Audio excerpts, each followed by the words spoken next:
acteurs et professionnels de la culture, passionnés de la musique africaine, chers artistes, cher public, venus de différents horizons du continent. Quel privilège de me retrouver devant vous aujourd'hui à l'occasion de cette 12e édition du FESPAM pour vous partager quelques enseignements liés à une dizaine d'années de travaux réalisés sur les enjeux de valorisation, de monétisation de la musique africaine et notamment en ligne. D'abord, permettez-moi de vous dire que c'est toujours avec beaucoup de fierté et émotion qu'en tant que digne fils du continent, né au Bénin, mon pays natal, et adopté par le Canada, c'est toujours donc avec fierté quand je retrouve la terre de mes ancêtres et que je suis aussi chaleureusement accueilli par l'hospitalité bantou ici. Ça fait plusieurs années que je sillonne différents continents, de l'Amérique, Amérique du Nord, Amérique latine, à l'Asie, passant par l'Afrique.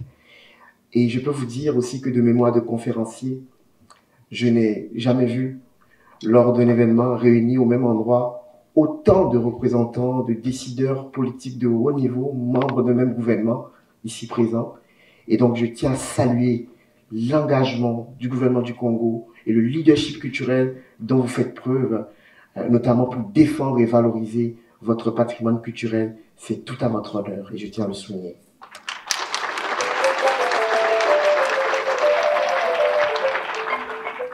Alors, nous voici donc réunis pour parler d'un sujet essentiel, sinon vital, crucial pour l'existence de nos cultures, pour notre existence tout court. Comment en effet inscrire durablement la riche diversité des expressions culturelles, des expressions musicales de notre continent dans un environnement numérique dominé par les grandes plateformes mondiales qui, en passant, invisibilisent certaines de nos cultures qui ne sont pas majoritaires. Il y a une urgence, et c'est ce sur quoi j'aimerais vraiment attirer votre attention ici aujourd'hui, l'urgence de valoriser notre héritage musical face aux défis imposés par le numérique et l'urgence de transformer ces défis en opportunités à l'heure même où l'intelligence artificielle est en train de révolutionner nos pratiques de création artistique et à l'heure même où les plateformes numériques redessinent la cartographie mondiale de la consommation musicale. Nous devons nous interroger sur la place de nos musiques africaines, sur la place et la présence même de ces musiques dans cet écosystème en pleine mutation. Et aujourd'hui, quand on parle de musique africaine, on a l'impression qu'avec le numérique, elle circule plus que jamais dans le monde. Oui, peut-être. Mais la vraie question centrale qu'il faudrait se poser, mesdames et messieurs, qui en profite vraiment ? Comment assurer aux artistes africains la visibilité, la valorisation et surtout la monétisation de leur création dans un monde dominé par des algorithmes souvent extérieurs du continent et conçus par des personnes qui n'ont pas forcément de la sensibilité pour la riche diversité de nos expressions culturelles. Alors, c'est le plaidoyer que je veux porter avec vous dans un contexte où, vous savez, il y a 15 ans en arrière, les principales méthodes que nous utilisons aujourd'hui pour écouter la musique n'existaient pas. On écoute aujourd'hui la musique, vous savez, via les services de streaming audio. 23% du temps d'écoute se fait sur des plateformes comme Spotify, Apple Music, Deezer et j'en passe. 22% aussi se font justement sur des plateformes vidéo comme YouTube. Et de plus en plus, nous écoutons la musique via des applications de vidéos courtes comme TikTok. 2% seulement de nos écoutes se font via les concerts. Alors, c'est pour vous dire qu'aujourd'hui, l'industrie musicale est en train de franchir un cap. Et ce cap, cette transition se fait et se concentre aujourd'hui par ce qu'on appelle le streaming. Donc, la diffusion et l'écoute en continu de musique. 120 000 morceaux sont mis en ligne chaque jour sur les plateformes de streaming. 120 000 morceaux. Et figurez-vous, la moitié des titres disponibles dans les catalogues des mondiaux des plateformes, la moitié, donc 50%, n'ont jamais été écoutés une seule fois. Ça va s'accentuer avec l'intelligence artificielle qui génère maintenant aussi de la musique et qui crée de la musique à la place même des humains. Et donc, on doit se poser la question, dans tout ça, comment se fait-il que finalement, on ne doit pas s'étonner de voir que seulement 1% des artistes captent près de 90% des revenus liés à l'exploitation de la musique en ligne?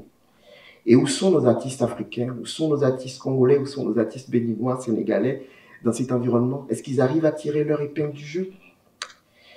Cette question mérite d'être posée d'autant plus que l'Afrique ne se résume pas, vous le savez, à des sonorités. C'est un continent de rythmes, de langues, d'histoire et d'inspiration. Des musiques qui portent en elles les imaginaires d'un peuple, les récits d'un territoire, les vibrations d'un avenir.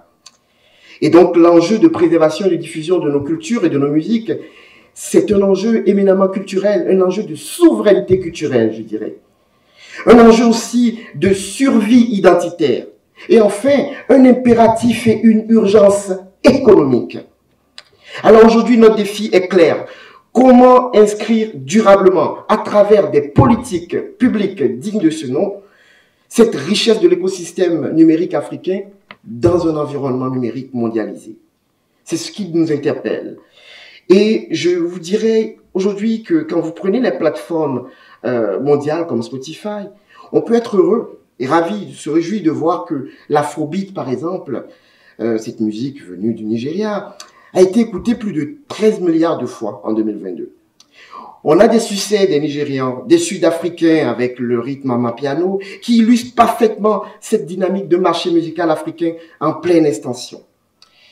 Le développement de plateformes locales comme Basic en RDC, comme Chopa Music ici au Congo-Brazzaville, témoigne aussi de la volonté d'adapter nos écosystèmes numériques aux réalités numériques locales à travers nos propres plateformes alternatives.